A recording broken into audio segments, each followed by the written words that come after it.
మహాగణాధిపతయే నమః. ఓం గురుభ్యో నమః. ఓం శ్రీమాత్రే నమః. పరమేశ్వర స్వరూపమైనటువంటి జ్యోతిష, వాస్తు మరియు ఇతర అనేకమైనటువంటి శాస్త్రములను మనకు అందించినటువంటి మహర్షులకి నమస్కారం.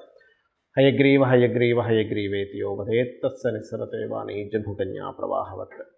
అరుణాం కరుణాతరంగితాక్షీం ధృతపాశాంకుశపుష్పబాణచాపాం అనిమాదిభిరావృతాం మయూకైః అహమిత్యేవ విభావయే భవానీం. శ్రీమాత్రే నమః.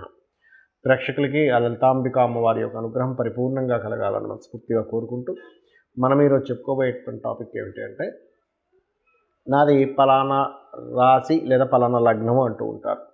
అంటే నేను ఇప్పుడు చెప్పబోయేది లగ్నం నుంచే చూసుకుంటే, లగ్నం తెలియని వారు రాశి నుంచి చూసుకోవచ్చు.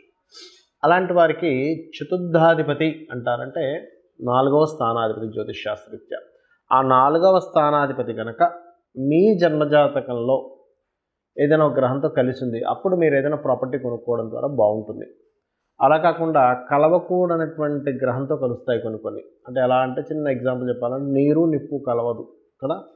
అలాగే ఏ తత్వం దేంతో కలిస్తే ఎటువంటి ఎనర్జీ ఫామ్ అవుతుందో, అది ఎక్స్పాండ్ అవుతుందా లేకపోతే తగ్గిపోతుందా అనేటువంటిది ఒక లెక్క ఉంటుంది. ఆ రకంగా మీ యొక్క లగ్నరీత్యా చతుర్థాధిపతి ఎలా ఉంటే మీరు ప్రాపర్టీ తీసుకునేటప్పుడు ఎటువంటి జాగ్రత్తలు తీసుకోవాలి ఒకటి. రెండవది, మీ జాతచక్రంలో ఉండే చతుర్థాధిపతి ఉన్న కాంబినేషన్స్ బట్టి ఇంట్లో ఏ దిశలో మెయిన్గా మీరు జాగ్రత్త తీసుకోవాలి అనేటువంటిది, ప్లస్ జనరల్గా కూడా ఏమిటి అనేటువంటి విషయం అనేది మనం తెలుసుకుందాం.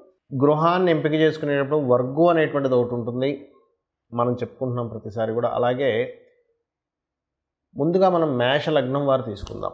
మేష లగ్నం వారికి ప్రధానంగా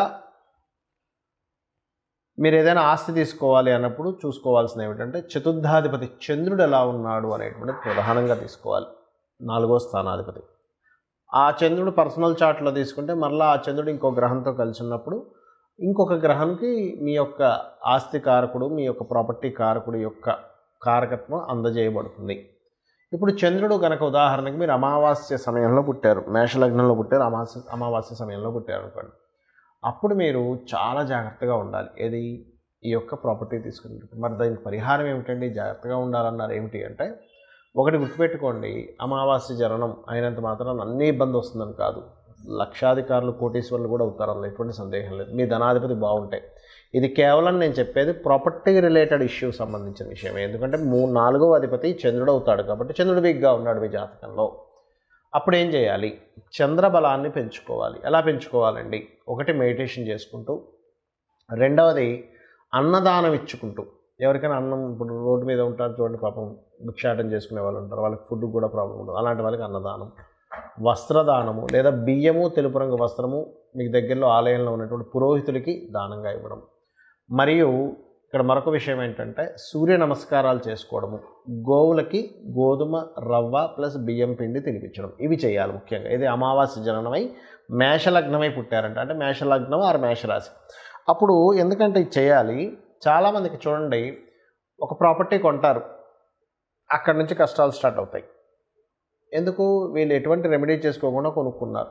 లేదా అమావాస్య జనంలో నేను జన్మించానండి, మరి నేను కొనొచ్చా కొనకూడదా? వీలైతే మీ జీవిత భాగస్వామి పేరు మీద కానీ మీ పిల్లల పేరు మీద కొనుక్కోవడం బెస్ట్. ఇది మేషలగ్నమే అమావాస్యలో జన్మిస్తుంది, అందరికీ కాదు, గుర్తుపెట్టుకోండి. అలాగే ఇక్కడ ఈ అమావాస్య యోగంలో పుట్టామండి, ఇంట్లో ఎటువంటి వాస్తుపరమైన జాగ్రత్తలు తీసుకోవాలి అంటే ఒకటే గుర్తుపెట్టుకోండి, మీరు వాయువ్య భాగము అంటారు, అంటే దాని ఇంగ్లీష్లో నార్త్ వెస్ట్ డైరెక్షన్లో ఉన్నటువంటి స్థలం ఏదైతే ఉంటుందో అది ప్రధానంగా మీకు జాగ్రత్తగా చూసుకోవాలి. లేనట్లయితే ఏమవుతుందంటే, నార్త్ వెస్ట్కి చంద్రుడు కారకుడు కావున ఈ చంద్ర సంబంధించిన దోషం వస్తూ ఉంటుంది. అంటే ఎలా వస్తుందండి? మానసిక రుగ్మతలు రావడం కానీ, సొంత వాళ్ళే ఈ కుటుంబ సభ్యుల్లో ఎవరైనా మిమ్మల్ని మోసం చేయడం కానీ, ఇంట్లో ఉన్నటువంటి, అంటే ఇంకా సరైన ఏజ్ రాకుండానే ఇంట్లో వాళ్ళు ఎవరైనా సరే ప్రేమ వ్యవహారాల్లో పడడం కానీ, ఇట్లాంటివి జరుగుతూ ఉంటాయి. మరి ఇంట్లో ఏదైనా దోషం సంబంధించింది ఇంట్లో ఏదైనా చేసుకోవాలా? ఒకవేళ వాయువ్య దోషం అంటే పెరగడం కానీ తరగడం కానీ జరుగుతూ ఉంటుంది. వాయువ్యం పెరగడం కానీ తరగడం కానీ దోషంగా చెప్తారు. బాత్రూమ్స్ ఉండకూడదు అక్కడ. ఇవన్నీ కూడా ఏమవుతుందంటే, మీ జన్మజాతకంలో ఆల్రెడీ అమావాస్య యోగం ఉంటూ గృహంలో వాయువ్య దోషం ఉండడం అనేది రెండూ కలిసి దోషం పెరుగుతుంది. కాబట్టి ఈ జాగ్రత్త తీసుకోండి.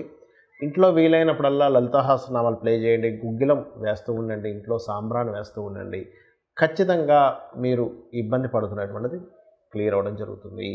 చాలామందికి గృహము అనగానే ప్రతిసారి తూర్పు మంచిది లేదా ఉత్తరం మంచిది, దక్షిణం పడమర మంచిది కాదు అనుకుంటారు. అది పూర్తిగా తప్పు. వాస్తు శాస్త్రంలో ఎక్కడా కూడా సంస్కృత గ్రంథమైనటువంటి విశ్వకర్మ ప్రకాశిక అనేటువంటి గ్రంథంలో ఎక్కడా కూడా ఈ దిశలు మాత్రమే మంచివి, ఈ దిశలు మంచివి కాదు అనేటువంటిది లేదు. ఇది ముందుగా గుర్తుపెట్టుకోండి. పాయింట్ నెంబర్ 1, అన్ని దిశలు మంచివే. మీకు ఏ దిశ పనికొస్తుంది అది వర్గు శాస్త్రము అంటారు. అంటే మీ పేరులో ఉన్న మొదటక్షరాన్ని ఆ దిశకున్నటువంటి ఆ నుంచి అమ్మహ వరకు ఉండే ఆ వర్గు, కా వర్గు, చా వర్గు అని ఉంటుంది. ఈ వర్గుని క్యాల్కులేషన్ చేసి 1, 3, 6, 7 చూసుకోవాలి. 2 మీడియంగా ఉంటుంది. ఇది ముందుగా గుర్తుపెట్టుకోండి. ఇక రెండవ విషయం ఏమిటి అని చెప్పి చూసుకున్నట్లయితే వర్గుతో పాటు మీరు ముఖ్యంగా చూసుకోవాల్సింది, ఇప్పుడు నేను చెప్పాను మీకు, ఏది ఈ దోషం ఉంటే ఈ డైరెక్షన్ చూసుకోవాలి. ఆ రకంగా అదేదైనా ఉంటే, ఇప్పుడు ఉదాహరణకి శుక్రకేతువులు కలిసి ఉన్నారు ఎవరి జన్మజాతక చక్రాలు అంటే కిచెన్ కనుక చిన్నగా ఉందనుకోండి, ఇంకా దాని ప్రభావం పెరుగుతూ ఉంటుంది వాళ్ళకి కొంచెం. అంటే దాన్ని మనం ఆ ప్రభావాన్ని వాస్తు ద్వారా తగ్గించుకుంటున్నాం. రైట్. అలా 1, 2 అని కాదు. ఒకవేళ కొంతమందికి శని రాహు కాంబినేషన్ ఉంది, వెస్ట్ ఎక్కువ ఉన్నది ఇంట్లోకి వెళ్తే ఇంకా ప్రభావం పెరుగుతూ ఉంటుంది. సర్వసాధారణంగా వాళ్ళకి తెలియకుండా అట్లాంటి కర్మల్లోకి వెళ్తూ ఉంటారు. ఆ రకంగా ఇంకోటి ఏంటంటే ఎప్పుడు కూడా గుర్తుపెట్టుకోండి, వాస్తు గురించి మీకు పూర్తిగా అవగాహన లేదు, చూపించుకునే స్థితి కూడా లేదు, అలాగే జాతక చక్రం కూడా తెలియదు. అప్పుడు ఏం చేయాలి? సింపుల్, ఒకటే గుర్తుపెట్టుకోండి. ఉదయం నిద్రలేచిన వెంటనే గణపతిని స్కందుడిని తలుచుకొని 10 నిమిషాలు ధ్యానం చేసి మీరు నిద్రపోయే ముందు నమశివాయ అనేటువంటి మంత్రాన్ని, నమశివాయ అనేటువంటి పంచాక్షర మంత్రాన్ని చేయండి.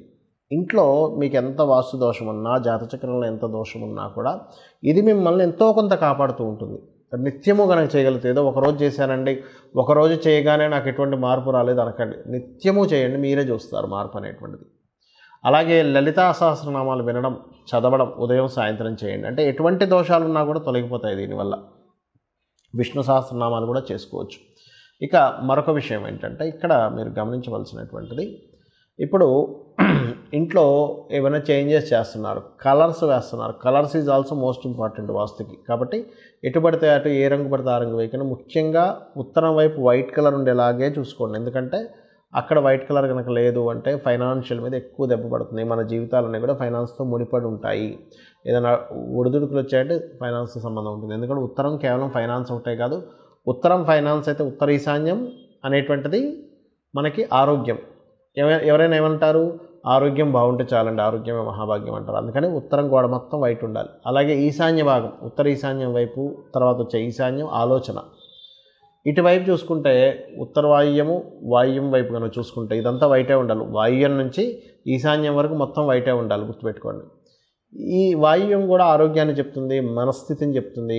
ఉత్తర వాయువ్యం అనేటువంటిది భార్యాభర్తల మధ్య ఉండేటువంటి కలయికను కూడా చెప్తుంది. కాబట్టి ఇవి మెయిన్గా డిస్టర్బ్ అవ్వకూడదు. కాబట్టి ఇక్కడ వైట్ కలర్ ఉండేలా చూసుకోండి. అలాగే మరొక విషయం ఏంటంటే,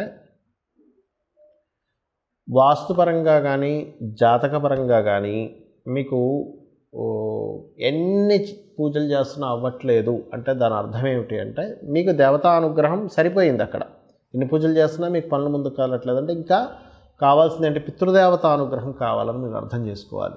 అంటే ఎక్కడో తాతలకో ముత్తాతలకో లేకపోతే తండ్రి గారు గతించినట్లయితే వారికో అందాల్సినటువంటి సరిగా అందట్లేదు. అప్పుడు మీరు ఏం చేయండి అంటే, అమావాస్య నాడు మీరు స్వయం పాకము అంటారు, ఆ స్వయం పాకం ఇస్తూ ఉండండి. అంటే అమావాస్యకి బియ్యము, 2 రకాల కూరగాయలు, 2 రకాల పప్పులు, ఉల్లిపాయలు కాదు సారీ మిరపకాయలు, ఉప్పు, ఇటువంటి ఉల్లిపాయలు దానం ఇవ్వకూడదండి, గుర్తుపెట్టుకోండి, ఇవ్వాలి. అలాగే మరొక విషయం ఏంటంటే, ఇప్పుడు నేను చెప్పినటువంటివి ఏవైతే ఉన్నాయో, ఈ వాస్తుపరంగా చెప్పినటువంటిది ఏదైతే ఉందో, ఇందులో మీకు గనక మీ జన్మజాతకంలో అద్భుతమైనటువంటి ధనయోగ దశ నడుస్తుంది. ఇది పెద్ద ఇబ్బంది ఇవ్వదు, గుర్తుపెట్టుకోండి. నీచభంగ రాజయోగం, విపరీత రాజయోగ దశలు నడుస్తున్నాయి, ఏమీ ఇబ్బంది ఉండదు. అంటే అలాగా ఆల్రెడీ ఆ వ్యక్తికి 1,00,000 వస్తుందనుకోండి ప్రతి నెల, ఒక 10,000 20,000 ఎక్స్ట్రా ఖర్చు అనేటువంటిది పెద్ద బర్డన్ కాదు. అలాగే మీకు పెద్ద యోగం మీ జన్మజాతకంలో ఉన్నప్పుడు ఈ చిన్న చిన్న దోషాలు మిమ్మల్ని ఇబ్బంది పెట్టవు. నేను మీకు ఇది ఎందుకు చెప్తున్నానంటే, ఇదేదో దీనివల్ల ఏదో ఇబ్బంది వస్తుంది అనేటువంటి భయపడకండి. మీ జాతచక్రంలో పెద్ద యోగం ఉన్నప్పుడు ఈ చిన్న చిన్న విషయాలు ఇబ్బంది పెట్టవు. సో ఇవి తెలుసుకొని మీ యొక్క జీవితాన్ని ఆనందమయం చేసుకుంటారని కోరుకుంటూ శ్రీమాత్రే నమః.